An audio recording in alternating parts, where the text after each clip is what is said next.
এটি দেখে মনে হতে পারে সামান্য একটি টায়ার পাস, কিন্তু সামান্য একটি টায়ার পাস করতে হলে যে টায়ারের মধ্যে পা রাখতে হবে, টায়ারের উপরে পা রাখলে হবে না, কিংবা টায়ারের ফাঁক ফোকরে পা রাখলে হবে না। এটি হচ্ছে দড়ির মাঝখান দিয়ে যেতে হবে। এই মাঙ্কি পাসটি এই অন গ্রাউন্ড অ্যাক্টিভিটিস দেখে মনে হয় খুব সহজ, কিন্তু যতটা সহজ আসলে দেখে মনে হয়, যখন কেউ অ্যাক্টিভিটিস করতে যায় তখন সে বুঝতে পারে যে এটি আসলে কতটা সহজ। খুব মানসিক স্থিরতা এবং শারীরিক চঞ্চলতা বা সচলতার সাথে এই অ্যাক্টিভিটিসগুলো করতে হয়, অন গ্রাউন্ড অ্যাক্টিভিটিস।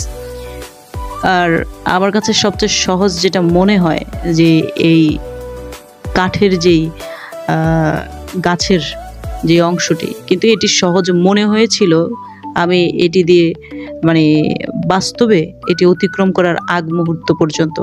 যখন আমি এটি অতিক্রম করতে যাই তখন আমি বুঝতে পারি যে আসলে বিষয়টা কতটা ডিফিকাল্ট এবং কতটা ব্যালেন্সের বিষয়। এটা হচ্ছে টায়ার ক্লাইম্বিং করে এখন কমান্ডো নেট, এটিকে কমান্ডো নেট বলা হয়। কমান্ডো নেট দিয়ে আমি নিচে নামছি।